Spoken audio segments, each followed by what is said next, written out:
Erin is filling in for Kendall today. Hello, Erin. Oh, hi. We're going to play a game. You ready? Sure.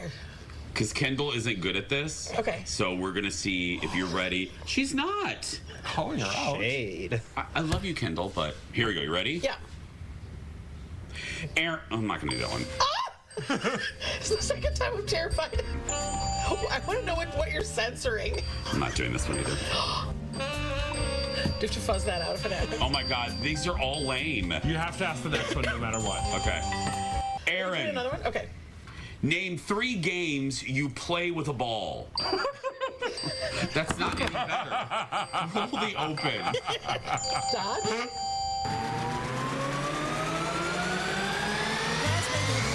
Here we go. Have a seat. Save your energy. We have an hour. I said if I was going to do TV, I was never not going to be myself.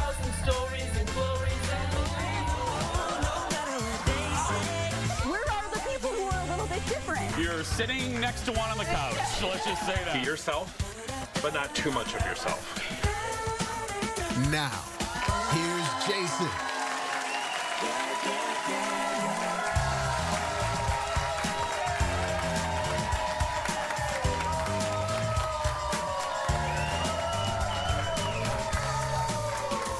Hi, everybody. Hello. Look who's here. There we go. Erin's doing double duty. Hello, everybody. Welcome to the Jason Show. Thank you. Look at yourself.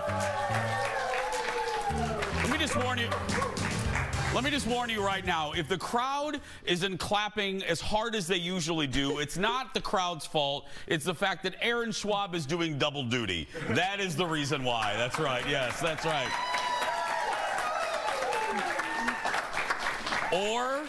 Or they were just forced to be here today. Either one, I don't know, yeah. Let's start with this, everybody. What's old is new again on Facebook. Pokes are back. One of the, and that sounded weird as I said it like that, but anyway, I don't mean it in a dirty way, I promise. One of the early features of Facebook is making a comeback so you can poke your friends again.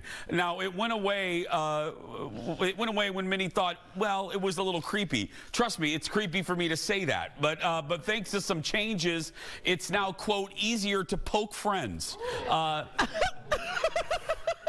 After you search for them, but please remember to get your friend's permission before you do that. Thank you. Steve, roll the music. Here we go, everybody. Okay. I love this song. All I wanna do is have some fun. Ladies and gentlemen, as I said, Kendall is off today. Give it up for Erin Schwaberini, everybody. It's always glad to see a friend. Beautiful. I love this song. I do like this song. It's, you know what? It's a song that makes me feel like sunshine. It does. Isn't it like a roll your window down, like when it starts to get warm in Minnesota? You're like, yeah. And we can't do that right now. I know like our friends in Orlando, y'all have some nice weather right now. We have been very lucky. You know, we have this reputation, and I don't know about me, I don't know about you, but I get a little irritated, and I get why you do it. But when people hear that, oh, you're from Minnesota, oh, it's so cold, it's so cold, we get real sick of hearing that, because it's not, right, audience? We get real sick of hearing that. Don't. We know it's cold, but it's kind of, we're no colder, really. I'll say this. I haven't said this in a while. I grew up in Chicago, in the Chicagoland area. Hi, Chicago. We're in Chicago. I would take our dry winter compared to the lake effect snow we used to get in Chicago. Walking, if you've ever been in downtown Chicago, when there's a snowstorm and those icicles are horizontal, shooting through your skin, it's bad. I'll take this anytime. I don't want that. No, you don't want that. Oh. But we've been lucky. I brought this up because we've been lucky. We've had barely any snow this season. I mean, some people feel lucky. I feel empty in my heart because I love the snow. Did you hear the audience say that they were quieter than they were during my monologue? I know they're not with you. Yeah, they're not with you on that one. I know that I have a hashtag unpopular opinion, but like for sure, I love snow. I need there to be 4 very specific seasons. You got a half a clap from Woman in Row 2. A half a clap from the Also, woman in the powder blue. She's with you, yeah. My best wardrobe is winter because I love a layer. That's right, yeah. I love a scarf and a hat and a layer. You are. Do you know what I've gotten? I know. You look great, though. I know. You do rock a scarf, I will tell you. You rock a scarf better than any friend of in my universe. You do. You know, that's what happens when you're 5'2" and curvaceous, right? You like to lengthen it out a little bit sometimes. No, and I'm serious. Forget the damn show. I want to talk to her about this. Yeah. Is that the purpose of the long scarf, is to elongate you? Yes. Well, slap my butt and call me Judy. I didn't know that. Yeah. I've known you for 30 years. Is that why you do it? I'm literally Hobbit size. So if you can do anything to make me look taller and longer, I put a big shoe on and a long scarf. And everybody's like, she must be 6'3". Because I know TV is deceiving. I know. Jeff, I know. We'll get to this stuff. We're talking to Erin about her scarf. But I know things are deceiving, but Erin, and she just said it, so don't yell at me. She's the size of a large M&M. Yeah. Just a little M&M, like it's a very small, right? About that big. Yeah. I'm a peanut, but I'm peanut not plain. M&M. I'm a little rounder and a little more full of protein, but it's good. Hey, besides today's studio audience and the red M&M over here, we have a JVIP in the audience. Give it up for Mark, everybody. Mark Hennings. Hi, Mark. Oh, my God. Have we ever had a male VIP sit in the chair? We've had a couple, but I got to tell you, Mark wins the award. BB's boyfriend was one time, but give Mark another award because he's been the best dressed JVIP. And thank you. He's here. He's here with his lovely wife, Colleen. Hi, Colleen. How beautiful are you? Anyway, Mark watches the show from The Office every day. Not much about his productivity on the job, but anyway, yeah. You know. I love you, Mark. Thank you. It's important. Mark, I appreciate it, buddy. Mark gets a $150 gift card to Becker Furniture and a $250 gift certificate to Renew Med Spa. And if he's nice and claps loudly through the show, he gets to take home that chair he's sitting in. That's right. Yeah. I'm kidding. Do you see that they dressed to match the chair, though? I know. They are matching the set. I love it. And I said, oh, my gosh, you guys dressed to match the chair. He goes, I watched the show. Thank you. Right? I was like, Mark knows what he's doing. Yeah. Perfect. Let's get started. Director Steve filling in for Leo today. Activate the hot dish. Let's do this, people. Here we go. So, it's the movie people in my generation are probably the most excited about this year. All of us our age. We're getting our very first look at the sequel to Beetlejuice, and it's called brilliantly Beetlejuice. Entertainment Weekly shared these exclusive pictures from the studio of the new movie on Monday. That's not an old publicity photo, everybody. That is Michael Keaton returning to his iconic role after 36 years, and you would be hard-pressed to tell me that's not a publicity still from 1989. The other features, let's look at that. The other features, Winona Ryder, Catherine O'Hara, they're back as Lydia and Dahlia, and then joining them, newcomer Jenna Ortega as Lydia's daughter. Sure. Director Tim Burton isn't saying much, only that the sequel picks up decades after the first, following a death in the family. A death in the family. Okay, can we just talk real here? We think it's the dad because the actor's a little allegedly pervy. You know what I mean? He's had. Who's the dad? The principal from Ferris Bueller's Day Off. I can't think of the actor's name. Jeffrey Jones. Yeah. He's been. Google him. Google him. Yeah, or don't. But that's why. So they got him out of there. That's all right. It's if you need to get rid of somebody in a movie, kill him off. I just want to know if Jenna Ortega is just going to make a full career out of just playing roles as the younger Winona Ryder. That's right, because she was Oh, yeah. Yeah. I would. I mean, literally, when I didn't even know that's who it was going to be, and I was like, of course that's her daughter. Yep, of course it is. Absolutely. I'm excited for it. Beetlejuice comes out September 6th. Let's move on. Next up, everybody, more movie news. Ooh. Okay. I think I'm more excited for this. The audience is great. They're now clapping all by themselves. I love it. Yeah, well, it's official. It's official. Fans are getting a third trip to this iconic location.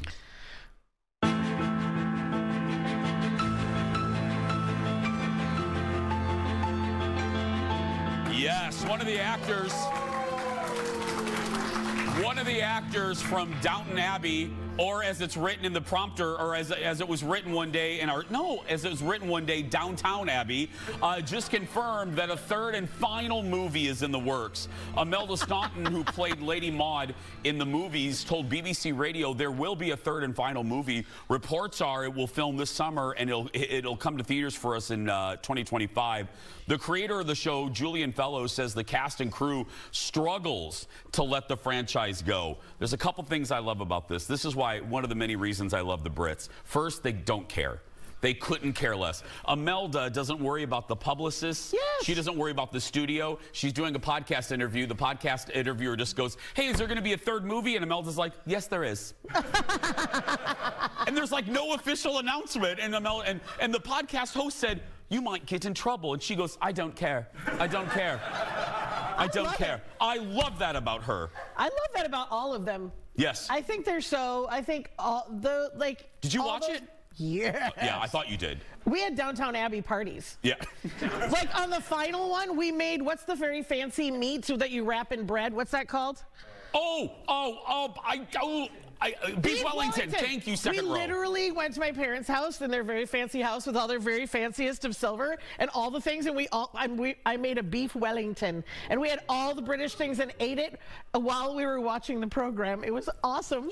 You are, see, and people laughed at me when I had fake oil wells for my Dallas parties. I will laugh at you currently. Thank you. Yeah. Thank you. Much more to come, but first, happy birthday to everyone celebrating in our birthday club today. They get a collector's pin, a sash, and up to $20 of free play from our friends at Grand Casino. We'll be right back, everybody. Back in a moment.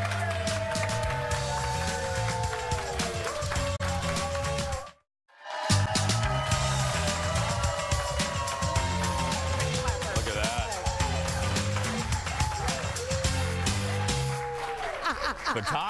Photographer Eric getting the fancy shots today. Somebody ate their Wheaties today. Welcome back. Saturday Night Live is known for its epic after parties for years, going back to the very first cast. They're parties of legends. Well, last night, former cast member Kristen Wiig shared a story of one after party that went a little too far. She was a guest on The Tonight Show, and it's our late night rewind.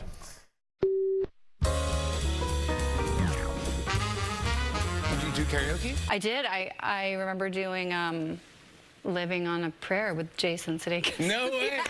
Oh wait, you had the epic karaoke night that was your last show. Was it Dave Grohl? That wasn't karaoke, but they had the band outside. In the ice rink? In the ice rink, yes. And Dave Grohl of Foo Fighters were there, right? Very last show, and I chipped my tooth that night. Classy move. I really partied, guys. How'd you chip your tooth? Well, I was drinking a beer. And yeah, I had the bottle and someone like elbowed the bottle, and I know, but I didn't care. I was like, oh, well. And then I woke up the next day and I was like, wait a minute. You're like, something's sharp in my mouth. You missed it. Kristen stars in the new Apple TV Plus series called Palm Royale. By the way, I devoured all of the 3 episodes available of Palm Royale on Apple TV Plus. I will give you my review tomorrow, so there's homework for you. Go watch it, and we'll talk about it tomorrow. Have you watched it yet? I have not. It is. I'm not going to say anything. I'm super excited. I'm going to love it. I mean, I'm good. All I got to say is Carol Burnett's in it. I'm fine. I love everything about what this is going to be. But I need to be in like a headspace where I can like have a snack, have a bevy, and like sit and just be like, yeah, I'm going to. 2 things that should just make you want to watch it. Okay. Carol Burnett's in a coma through most of it, which is hysterical. You wouldn't think it's funny, but it's funny. And Ricky Martin is basically naked throughout the whole thing. There we go. There we go. I'm here for that. Not lying. Anyway, more late night now. Janelle James is the scene-stealing star, the principal on the ABC hit Abbott Elementary. She plays the principal of the school. And last night on Jimmy Kimmel, she talked about running into a very, very, very, very famous fan of the show at an award show, Steven Spielberg. Spielberg knew who I was before I could Steven? Steven. That's crazy. That's got to blow your mind a little bit, right? Not a little bit, a lot. It blows my mind a lot that he knows me, he knows my work, he loves the show. What did he say to you? He said, hey, you're so funny. And I said, me? And and we had a good, like a 10-minute conversation about the show and how much he loves teachers and that he's watched my stand-up and that he's a fan, him and his son, and yeah. He's done that's my godfather now. He's done a deep dive. Yeah. And then is the hope you go like, oh, I hope that Steven puts me in one of these movies. I like dinosaurs. That is great. That is so good. I'll do a dinosaur movie. I love her. She is. I'm glad that Quinta's won an Emmy. I'm glad the show was won. She needs to win an Emmy. She absolutely needs to win it. Thank you for clapping at that. I love her so much. The episode where she's decided she's going to be a really good principal, and they have to keep trying to figure out how to break her. And so they put the music on, and she's like. She's great. I love that you can tell they write for her. They do. By just listening to how she speaks and what she her humor is so. I love how they write that show for the actors that all are of on them. The show. Yeah, it's just one of the. They have awesome writers. It makes me happy because we're TV cyclical and we're not in an era of sitcoms. We're out of them. I'm glad that Abbott's around because it's just so. It reminds you how good sitcoms can be, and it's just very Americana. The art of the sitcom should never go away. It's so good. Abbott Elementary airs Wednesday nights, by the way, on ABC. Well, divorce is really big business in Hollywood, and one celebrity attorney is opening up about some high-profile breakups and scandals that they've done. Joining me now with the dish on that, audience, give it up for Dax Holt from the Hollywood Raw podcast. Hi, Dax. Hello, hello. Good morning, Jason. How are you? I'm well, buddy. How are you? So good. Can't complain. And like you said, we had a divorce attorney on this week. Such a good, juicy episode, Jason. I loved it. I was trying to think back. I don't think we've had a celeb divorce attorney on to this point, and she was awesome. Her name is Nancy Chimtob. She has represented some of the biggest people in Hollywood, like Mary-Kate Olsen, Bobby Flay, I mean, the list could go on and on and on. But basically, she came on and she started talking about prenups. I guess I'm fascinated because everyone loves to talk about the marriages of celebrities, but also people love to talk about the falling apart of marriages. I mean, that's just part of, pop culture. But I was really interested in, are prenups that important to the celebs? Still, yeah. If she ever has a celeb in there, is she get your prenup, do not walk down the aisle? And she got into why they are so important for them. She even talked about how much it costs to get a prenup, which I thought was actually cheaper than what I thought. She said how much is it? Like $10,000 to $15,000.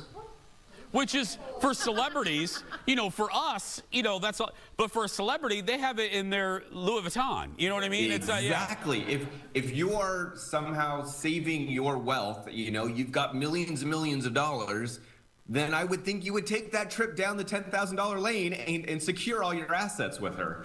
But we got into all kinds of fun stuff. We actually talked about some of the big celebrity divorces that are going on, and she was sounded off on it. Like the Kevin Costner divorce has been fascinating to her.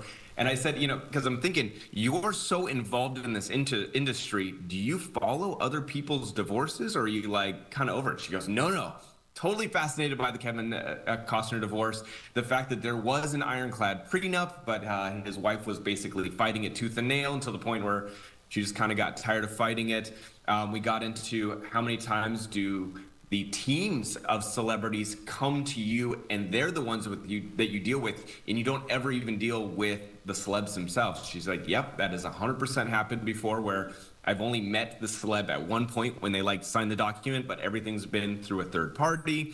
I mean, it's just a really fun conversation this week that a world I don't know much about, honestly. I'm always fascinated, Dax, by why some divorces, and I know there are reasons, but why some divorces, like Bethany Frankel, it took 4 or 5 years, how some of them last for, Gwyneth Paltrow and Brad Pitt still aren't divorced. Why those sometimes take so long. You mean Angelina? Or Angelina. Why did I say Gwyneth Paltrow? Yeah.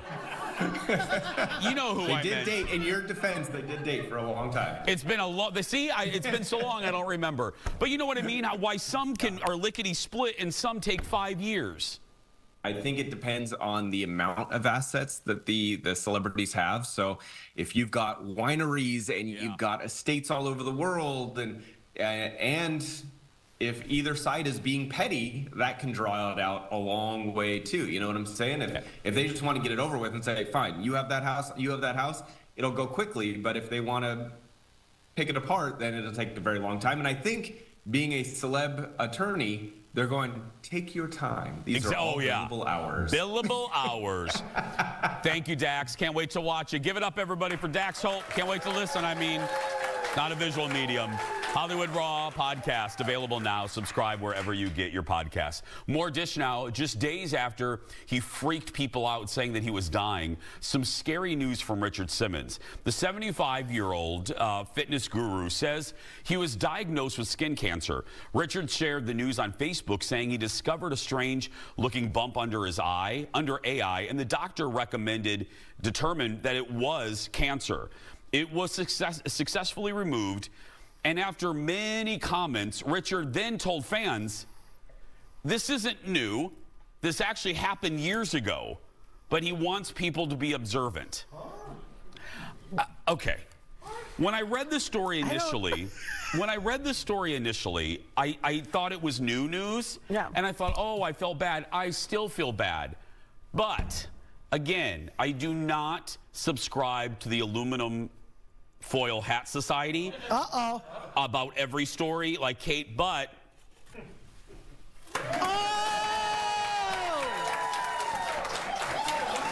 it's John. John made this for me. It looks really good on you. I look like a gay Hershey Kiss. I think you're adorable. Yeah. What does that part do? What? Well, John made me a backup because I have my head is the size of a large jack-o'-lantern. So he made me this one, and I think this one is just, that's for you. Let's go ahead and put that on, yeah. Perfect. Does it go this way or the other way? I don't think it much matters, but yeah. Or we could go here. Right there, yeah. Hey, mateys. But I'm just going to say, this is weird to me. Isn't this weird to you? Why did he put it out now? Which makes me believe, like, he's not writing this stuff. Maybe he's not writing this. I thought initially he was writing this stuff. He's not writing this stuff. And we look ridiculous. I think we look so good.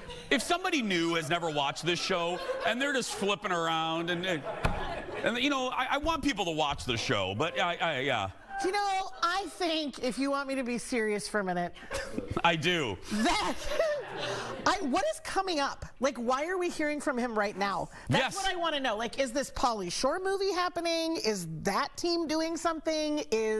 Like, why is it happening? I don't understand why it's happening right now. Because it's like Punxsutawney Phil. He's popped up all of a sudden. And but I feel like it's not, none of the things that are happening are like on brand for Richard Simmons. And natural. Who is like, hey, everybody, I'm saying these things to make you feel good about yourself. Like, his whole thing is like positivity and self-worth and self-love and self-care.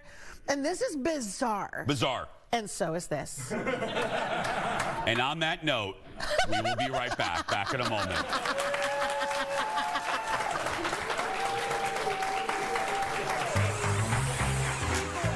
Get ready for J-E-L-L-O and G-R-O-S-S. Coming up in just a little bit, our new segment, Retro Recipes. This time, executive producer has whipped up a Jell-O mold from the 70s that we have to eat. And then a lot of you have been so sweet and asked about how my French Bulldog is doing. French Bulldog, #1 breed in the country, by the way.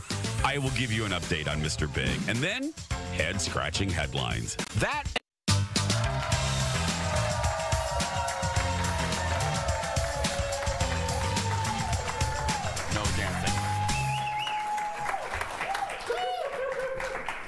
No dancing. We should not be in a good mood right now, Erin. I'm so excited. And the audience knows why. Welcome back. Okay. When it comes to finding something new to cook for dinner, why not look to the past? Yeah. Classics. Retro recipes are having a moment right now thanks to TikTok and Instagram. And last week, the Jason Show research team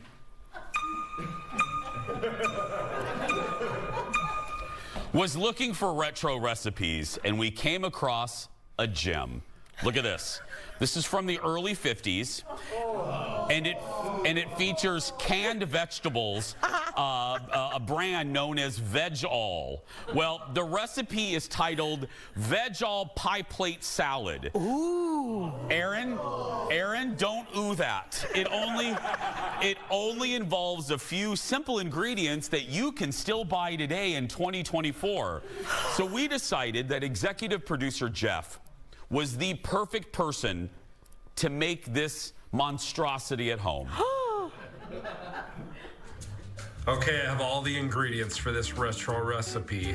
Veg-All, 7-in-1 mixed vegetables, 7 vegetables, people, and lemon jello. First step, 1 cup of hot water. It says hot, not boiling. We're gonna dissolve the lemon jello. Ooh, it's nice and yellow. Stir until dissolved. I don't want to say what this looks like, but it's real yellow. Okay, that's dissolved. Now we add a 1/2 cup of cold water. It kind of smells like Mountain Dew. Is that weird? Okay, we're gonna transfer the jello mixture into a bowl. It's all dissolved. Now it's time for the star of the show, the Veg-All 7-in-1. I drained it. You see carrots, beans, potatoes, corn, beans. I don't know what the other few vegetables are. I guess we'll find out. Now I got a big can. You're supposed to only do a 15-ounce can, so I'm gonna do half of this. Okay, that's half the can. I saw celery. That's one of the other mysterious vegetables. I must say the vegetables don't look that bad. Now we got vegetables and jello together. Mix them together. Okay, here's the pie plate. Now it says, the recipe says rinse the pie plate with cold water. I don't know if that's how it makes it non-stick. I guess we'll find out. Okay, the pie plate's been rinsed. Now it's time to add the goods to the pie plate. Hey kids, here's what's for dinner. And that's it. Now it says you chill until firm. We'll find out what happens right now.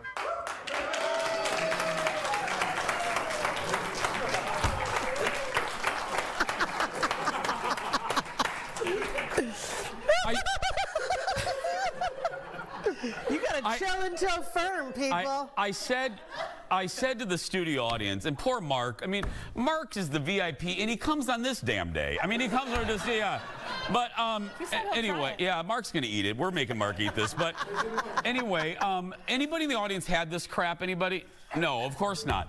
I said this is grosser than we did the 43-year-old beer a couple days ago. Okay, so. Yeah, we don't need a close-up of my face right now, because, yeah.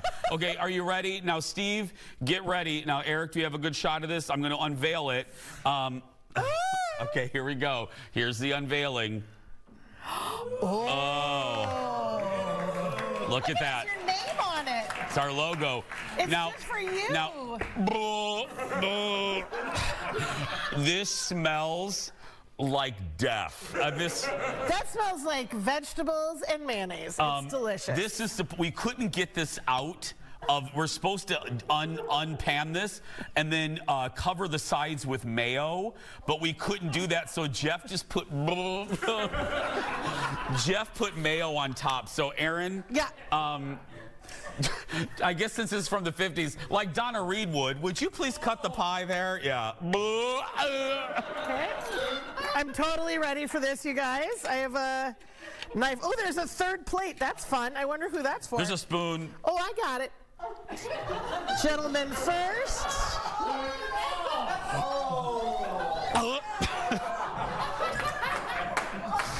I just wanted you to get the whole heart because I know that is where Jeff made this. It's from his heart. Okay. I don't need any more, Erin. Why are you? It's not a French silk pie. I don't need. Okay. Yeah, I gotta get. Oh, did you just hear Jeff goes, maybe it's good? No. No, and again, this is, we're not joking this, okay. This is a real recipe from 1959. Okay, cheers. Cheers.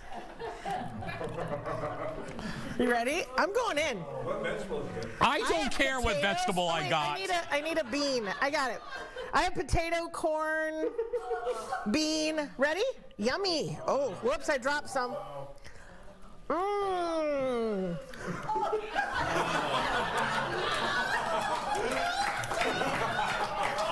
That is not bad.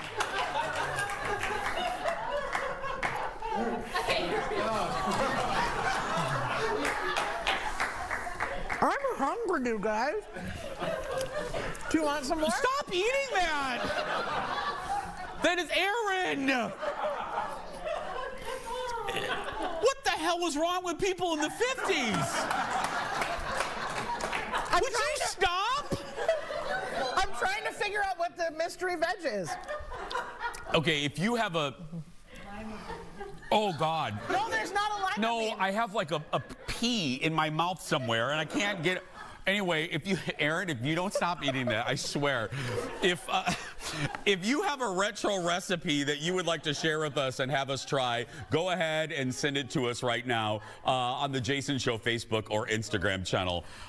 We'll be right back. Back in a moment. That was, I wasn't even kidding. That is legit disgusting.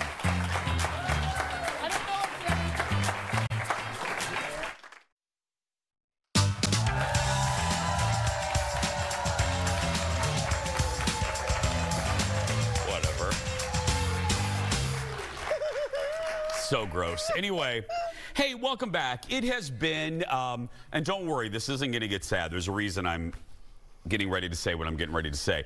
It's been a few months since the death of my my beloved dog, my boxer Dexter, and again, people have been so nice, and I've been asked many times since about our other dog, my French Bulldog.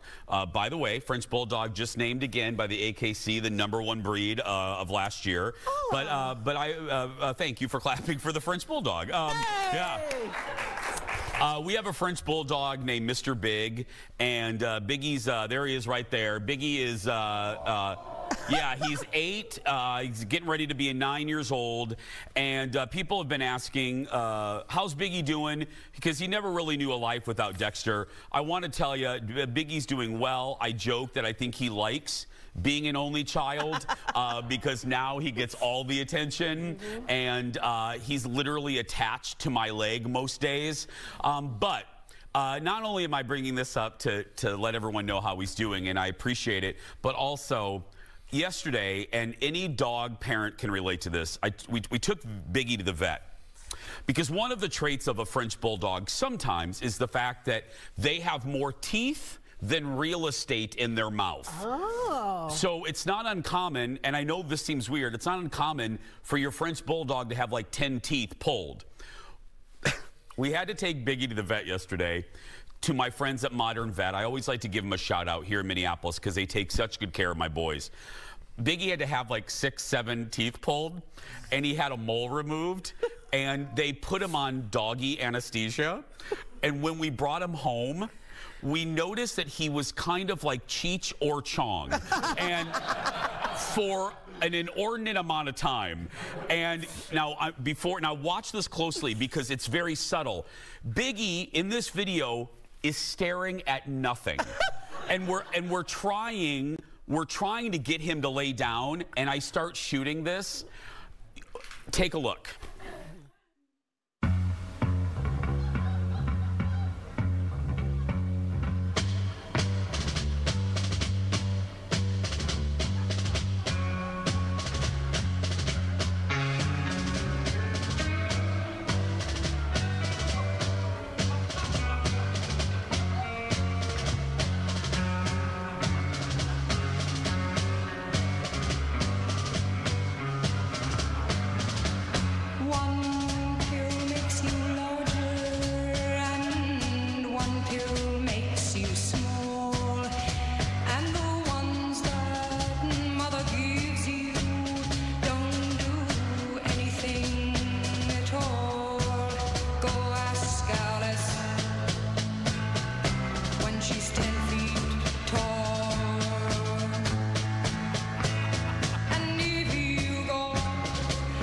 chasing rabbits, and you know. I thank you to photographer Eric to adding he did that for must have been 10 minutes, and you can, if you watch that closely, you can see the legs there. It's Colin laughing because he did that and he was staring at nothing, and I kept going like this, Biggie, Biggie, and he wouldn't move. I like that he kept like slightly going like this, slightly going down a little bit, and then pulling himself back up again. Thanks, everybody. I do appreciate all your kind words. After the break, another round of head-scratching headlines next.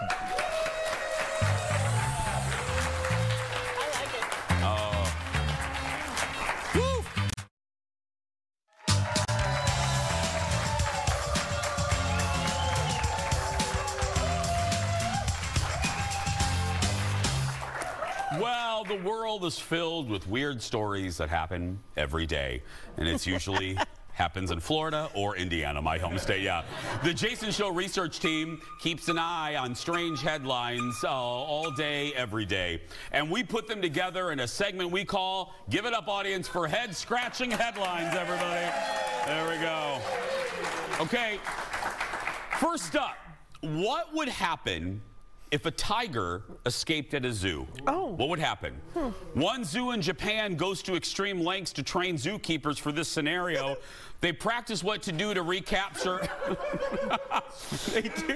recapture an escaped tiger by chasing around a coworker dressed in a tiger suit. Zoo employees are armed with fake tranquilizers and prodding poles and go through the motions to corral the escapee. No. They even practice lifting the fake gorilla onto a tarp to transport him back to his cage. I mean, I'm just... Thank you for that. Thank you. Yeah, that's nice. I feel like we should do it today with Bjorn. We should dress up Bjorn.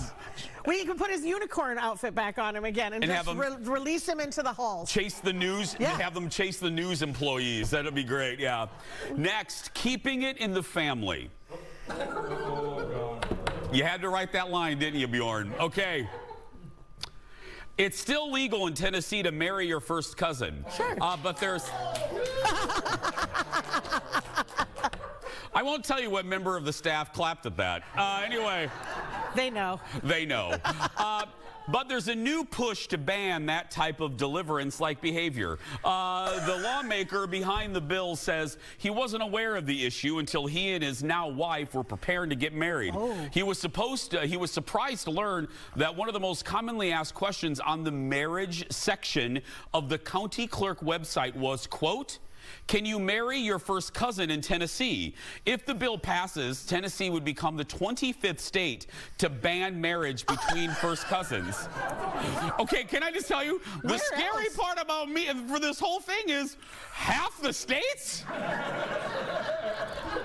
You can still... What is this? Are these two cousins?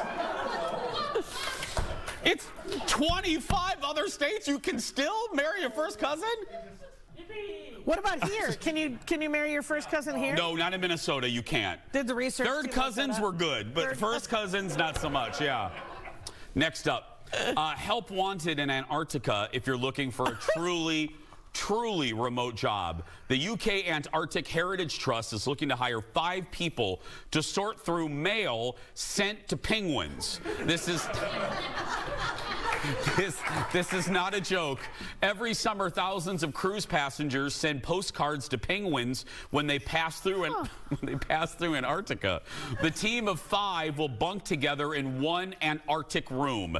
There's no running water, and they can only shower when passing cruise ships allow them to use their facilities.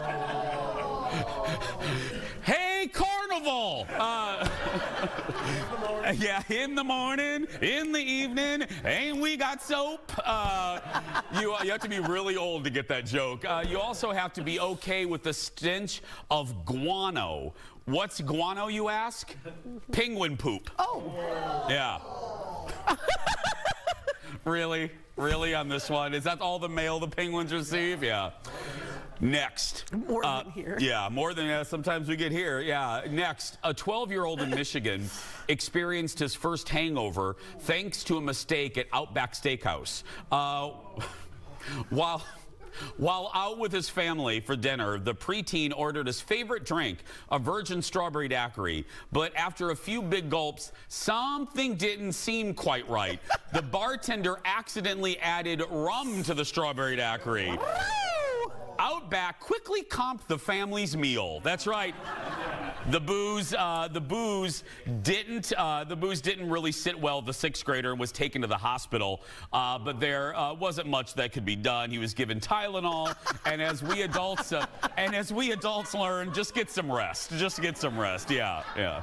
Oh, there's little Betsy now. Yeah. Go to sleep. With her Outback hangover. Go to sleep. Finally, okay, come back to the TV. I haven't seen this yet. Finally, a grandma in the UK is quite literally swept off her feet. Take a look at this video. A cleaner was waiting outside a convenience store before it opened, and her coat got caught in the...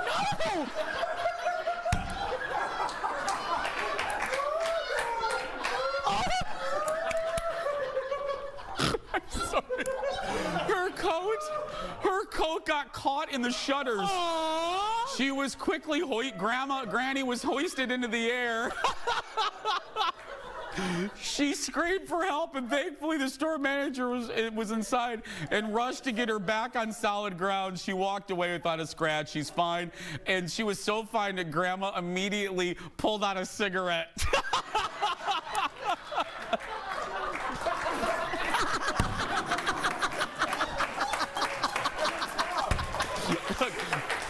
Holy crap, is that Erin Schwab? Yeah. Be careful, Erin. Be careful, Erin. I also just pulled out a cigarette. That's right. We'll be right back. Back after this, everybody. Oh, Jiminy Christmas. Oh. Oh. There's Mark, our JVIP. Beautiful wife. Hey, everybody, we have some openings next week in the audience. Come see us. We have a great time. Come see Erin. If you're good, we pull out the liquor cart. It's great. We'll get the liquor cart. Don't worry about it. There's a liquor cart? There's a liquor cart. Oh. Go to eventbrite.com and search The Jason Show. Come see us. We have openings Monday and Tuesday next week. We'll be right back. Back after this to wrap up the show.